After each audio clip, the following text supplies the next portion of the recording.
ഒരു 42 ഇയേഴ്സ് ആയിട്ടുള്ള ഒരാള്. അയാള് വന്നിരിക്കുന്നത് വൈഫിന്റെ കൂടെ EMS എമർജൻസി സർവീസിൽ സ്ട്രെച്ചറിലാണ് വന്നത്. ഒരു ഫ്രാക്ചർ ആണ്. ഫ്രാക്ചർ പത്തോളജിക്കൽ ഫ്രാക്ചർ എന്നാ പറയുക. ആ ഫ്രാക്ചർ ഫോർ എക്സാമ്പിൾ എന്തുപോലെയാന്ന് വെച്ചാല് ഈ കമ്പൊക്കെ കുറെ കാലം ഇങ്ങനെ ഉണങ്ങി നിൽക്കുന്ന കമ്പ് ഉണ്ടാവില്ലേ, നമ്മൾ അറിയൂല അത് ഉണങ്ങി ഉണങ്ങിയതൊന്നും അറിയില്ല. ഒരു ദിവസം അതങ്ങ് പൊട്ടും. അതുപോലെ ഇങ്ങനെ നടക്കുമ്പോൾ അങ്ങ് പൊട്ടിയതാണ്, പ്രത്യേകിച്ച് വീണിട്ടൊന്നുമല്ല. അപ്പൊ അതിന്റെ പിന്നിൽ വലിയ റീസൺ ഉണ്ടാവില്ല. അപ്പൊ അത് അന്വേഷിച്ചപ്പം അയാള് ആഴ്ചയിൽ 3 ദിവസം ഡയാലിസിസ് ചെയ്യുന്നുണ്ട്, പിന്നെ 2 ദിവസം ഫിസിയോ ഉണ്ട്, പിന്നെ കുറെ മെഡിക്കൽ അപ്പോയിന്റ്മെന്റ്സ് വേറെ ഉണ്ട്. ഇയാളുടെ ബാക്ക്ഗ്രൗണ്ട്, ഇയാള് ഒരു നല്ലൊരു റിച്ച് ബിസിനസ്സുകാരനായിരുന്നു. ഒത്തിരി സമയം ഇല്ലായിരുന്നു അദ്ദേഹത്തിന്, തീരെ സമയമില്ലാണ്ട് ഒരുപക്ഷെ അദ്ദേഹത്തിന്റെ പിന്നെ ബോഡിനോട് ഹലോ അറിയോ ഓക്കെ എന്ന് ചോദിക്കാനുള്ള സമയം പോലും ഇല്ലാതെ നമ്മളെ പോലെയൊക്കെ പടച്ച് ജീവിച്ച ഒരാൾ. അപ്പം ഡയബറ്റിക്സ് ഉണ്ടായിരുന്നു, അത് നെഗ്ലക്ട് ചെയ്തു, അത് നന്നായിട്ട് നെഗ്ലക്ട് ചെയ്തു. അതിന്റെ സ്റ്റെപ്പ് ബൈ സ്റ്റെപ്പായിട്ട് കിഡ്നി പോയി. അങ്ങനെ ഡയാലിസിൽ എൻ്റെ ബിൽ ഞാനിങ്ങനെ ആലോചിച്ചത്, എനിക്ക് ട്രിഗർ ചെയ്തൊരു സാധനം, അദ്ദേഹത്തിന് ഇഷ്ടം പോലെ സമയമുണ്ട്. പിന്നെ ഇപ്പൊ കംപ്ലീറ്റ് അയാൾ വെയിറ്റിംഗ്, ആംബുലൻസ് വിളിച്ചാൽ എത്താൻ 1 hour എടുക്കും. കാരണം അതൊരു ഹൈലി ഇമ്പോർട്ടന്റ് ആയിട്ടുള്ള കേസ് അല്ലാത്തതുകൊണ്ട് തിരിച്ചു പോകാൻ ഒരു 1 hour വെയിറ്റ് ചെയ്യണം. അങ്ങനെ ഒരു ദിവസം ഓൾമോസ്റ്റ് മൂപ്പര് എന്തിനാ അവിടെ വരുന്നത് വെച്ചാൽ എക്സിസ്റ്റ് ചെയ്യാനാണ്, ജീവിക്കാനൊന്നുമല്ല. അതായത് അയാൾക്ക് മിനിമം ലൈഫ് ഇങ്ങനെ കൊണ്ടുപോകണം, അതിന് സർവൈവ് ചെയ്യാൻ വേണ്ടിയിട്ട് ടൈം സ്പെൻഡ് ചെയ്യുന്ന ഒരു അവസ്ഥ എന്ന് ആലോചിച്ചു.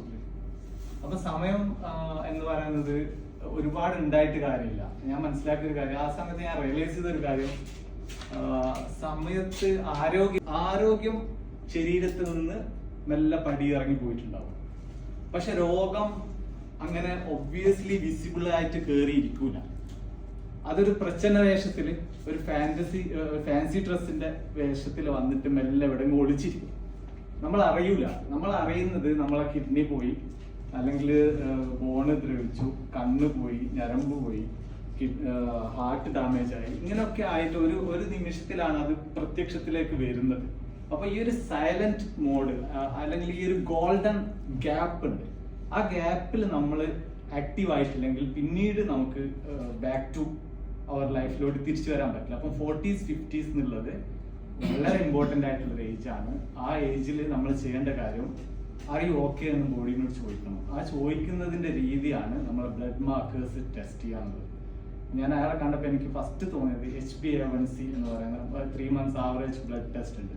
നിർബന്ധമായിട്ടും അത് ചെയ്യാതെ ആരെങ്കിലും ഉണ്ട് ചെയ്തിരിക്കും. നമുക്ക് ഒരിക്കലും മനസ്സിലാവില്ല, കാരണം സൈലന്റ് ആയിട്ട് ഒരു സിംറ്റംസും നമുക്ക് പുറത്തുണ്ടാവില്ല. സോ അത് ചെയ്യാത്തവർ ചെയ്യാന്നുള്ള ഒരു മെസ്സേജാണ് ഫസ്റ്റത്തെ. രണ്ടാമത് ഒബീസിറ്റി കോഡ് എന്ന് പറയുന്നത് നോക്കുന്ന സമയം, ഒബീസിറ്റി കോഡ് എന്ന് പറഞ്ഞൊരു ബുക്ക് ഉണ്ട്, വളരെ പ്രശസ്തമായിട്ടൊരു ബുക്കാണ്, ജേസൺ ഫങ് എഴുതിയൊരു പുസ്തകം. അതിൽ പറയുന്ന 3 ടിപ്സ് ഞാൻ പറഞ്ഞുതരാം എങ്ങനെ ബാക്ക് ടു ലൈഫിലോട്ട് വരണം. ഒന്ന്, ഇൻസുലിൻ ഹോർമോൺ ഒരു വെയിറ്റ് ഗെയിനിങ് ഹോർമോൺ ആണ്. എല്ലാ അസുഖത്തിന്റെയും അതിങ്ങനെ ബ്ലഡിൽ ഇങ്ങനെ എപ്പോഴും ഉണ്ടായിരിക്കുന്നത്, സ്പൈക്ക് ചെയ്തുണ്ടായിരിക്കുന്നത് ഒരുപാട് അസുഖങ്ങൾക്ക്, ക്രോണിക് ഡിസീസിന്റെ ഒക്കെ ആശാനാണ്. അപ്പൊ അതിനെ ഇൻക്രീസ് ചെയ്യുന്ന ഭക്ഷണങ്ങൾ കഴിക്കാതിരിക്കുക. ഒന്ന്, അത് വിശദമായി മറ്റൊരു അവസരത്തിൽ അത് പറയാം. രണ്ടാമത്തത് ഷുഗർ, പ്രോസസ്ഡ് കാർബ്, രണ്ടാമത്തെ കാര്യം. അത് രണ്ടും മാക്സിമം ബോഡിയിൽ നിന്ന് അവോയ്ഡ് ചെയ്യാം. മൂന്നാമത്തെ കാര്യം ഫിസിക്കലി ആക്റ്റീവ് ആയിരിക്കുക. നാലാമത്തത് സ്ട്രെസ് മാക്സിമം മാനേജ് ചെയ്യാൻ പഠിക്കുക. സ്ട്രെസ്സിനോട് ഫൈറ്റ് ചെയ്യുന്നതിന് പകരം സ്ട്രെസ്സിനെ ആലിംഗനം ചെയ്യാൻ പഠിക്കുക. കാരണം സ്ട്രെസ് ജീവിതത്തിന്റെ ഭാഗമാണ്. അതിനെ സ്വീകരിക്കാനുള്ള ഒരു മൈൻഡ് സെറ്റ് ഡെവലപ്പ് ചെയ്യുക.